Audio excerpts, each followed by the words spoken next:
What's going on, guys? This is our inaugural episode of our new series called The Recovery. Unfortunately, for those of you who don't know, I've torn my quadriceps tendon. It's been about a week since I've had it reattached. So I'm home, I've got some time on my hands, and I figured, you know what? Let's document this. Let's see what we can all learn from this. A lot of us will at some point experience some type of acute injury. Why not have a resource, something we can look to? This is my first time having an acute injury myself, and I had a lot of unanswered questions. And it's been a lot of learning on the fly. I have to be honest with you, in the last week or so, I've become a bit of an expert on quite a few topics. So my goal with this series is to really just help you guys out there. Any of you who are gonna end up with an injury can benefit from my misfortune and hopefully expedite your own recovery. First of all, let's have a quick look at this so you can see just what we're dealing with.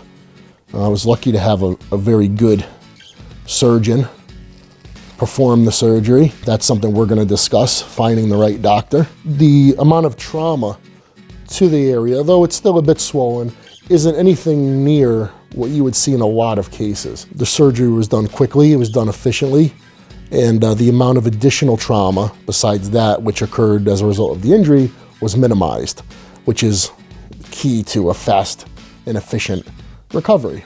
So I go in a couple days to get the stitches out. I will probably be prescribed some course of physical therapy. I don't know what that's going to look like. But in the meantime, before we get into that, I want to give you guys an overview, some things that you should know. Within the first 24 hours, you have an injury. What do? I was in my driveway when this happened. I slipped on some ice. I knew right away something really bad had happened because I couldn't move my leg. When you tear this tendon, your lower leg is no longer attached to your upper leg. So it's kind of just flapping there. You could contract it from the hamstring backwards, but you can't straighten it out. So I was unable to use it to walk.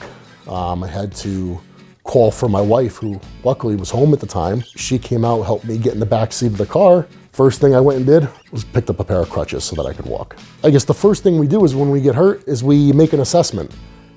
How bad is this injury? And right away I knew it was bad, but I also knew that it's not like anything had happened to me, my internal organs, where I might be bleeding inside, where it was an emergency situation. My first thought was, we've got to go to the hospital. I can't use my leg. This is an emergency. The reality is it's actually not considered an emergency. I just don't have use of my leg, but there's nothing life-threatening should I not seek treatment for this within the first 24, 48, 72, even, to be honest, up to 2 weeks' time. Granted, the sooner you can get in with a doctor, the better. But we were about to get on the highway, and I said to my wife, wait a minute, pull over a second. What are we doing here? If we go to the emergency room, they're gonna bring in somebody who's on call. I don't know who that surgeon's gonna be, and he's gonna put my leg back together. Is he gonna be any good? I don't know. Maybe not, probably not. He's just gonna be kind of a jack of all trades, and he'll put it back together and it'll be what it's gonna be. Being a professional bodybuilder, I wanted to make sure that I'm gonna get the right attention. So I said, wait a second, okay, hold on. Turn around, I've got the crutches, give me some Advil, let's go home. Yes, I was in pain.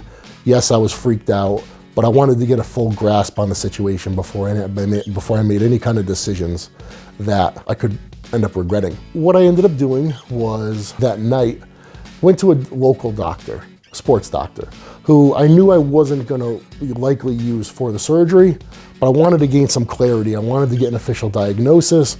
I wanted to get some kind of images. So he said, look, I know right away your quadriceps tendon is torn. I don't even need any imaging, but if you want to go for an MRI, I'll send you for an MRI. And I did want to go for an MRI because I knew that if I was going to talk to other doctors moving forward, other surgeons, prospective surgeons from the operation, they were going to want images. And I didn't want to waste time in the future saying, okay, well, let's go here first and get images done, et cetera, et cetera. Let's get them done tonight. I have them on record. I can send them anywhere I want. That expedites things, that makes things more efficient. So the MRI confirmed what the doctor's diagnosis was, a full rupture of the quadricep tendon. The tendon actually ripped off the kneecap, right? The tendon didn't tear in half, but the full tendon itself pulled off the kneecap. So the tendon would have to, during the surgery, be reattached to the kneecap, the patella, which I later learned they drill holes in the kneecap and they have a way of anchoring the tendon to the kneecap. My main concern was finding the right doctor. So that's what I'm thinking. So already I'm thinking about getting the right doctor, etc. But in the meantime, right, I still need to keep tabs on what my body's doing. So keeping my leg elevated, obviously swelling and inflammation is gonna be the most immediate response to injury. And although we don't want to inhibit that entirely because it is part of the natural response in the healing process, we do want to prevent it from getting out of control. So the use of ice, I used some Advil. I was confident that because it was just a tendon rupture and not any other type of tissue damage like vascular tissue, that the use of something like Advil, being ibuprofen, which is a NSAID, non-steroidal anti-inflammatory drug, which could increase bleeding, that I was okay to do so. In other situations, you want to make sure that that's okay. And if you need pain relief, something like Tylenol, which is acetaminophen, which is not an inflammatory, which will not increase bleeding, will still help relieve pain. But I was able to use the Advil, gain some pain relief, and also keep the inflammation reasonable, which I also used ice packs at the time. Ice, cold being something that will slow the blood flow to the area, which you say, well, geez, don't you want a lot of blood flow? Yes, but you're gonna get plenty. And the excess inflammation is gonna be above and beyond what's needed for that area. So to try to control it to some degree with the use of ice, keep it elevated, stay off it, don't apply pressure to it, and the use of either NSAIDs or just some type of pain reliever, those are your immediate tools. And as always, stay hydrated. It's very important to keep your system hydrated, keep fluid moving through so your body can, begin to discard whatever it needs to discard. And I basically started to formulate my plan, moving forward. What I was gonna do for a doctor. There was insurance to consider. There's a lot of things to consider.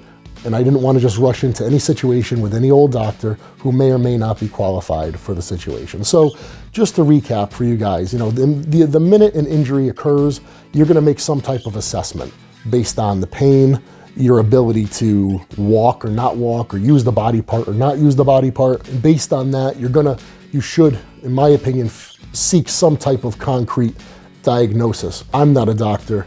Most of you out there watching are probably not doctors, and you want to gain some concrete clarity into the situation. Although you don't have to move forward with treatment with any doctor that, may diagnose you or provide imaging, etc. And, do everything you can post-injury within those 24, 48, 72 hours to, keep inflammation at bay, keep the pain down, keep your leg elevated, keep ice on it, either use Tylenol or Advil, ibuprofen or acetaminophen, and that's really about the best you're gonna do.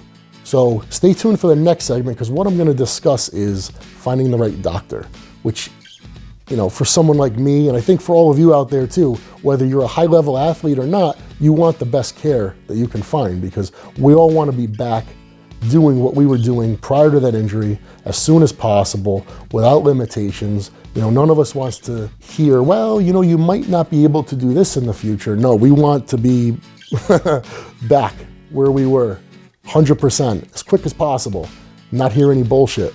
So we want the best care possible. And I'm gonna give you guys some really great tips for finding the right doctor, and I'm gonna tell you how I found my doctor. So stay tuned for the next episode. See you guys.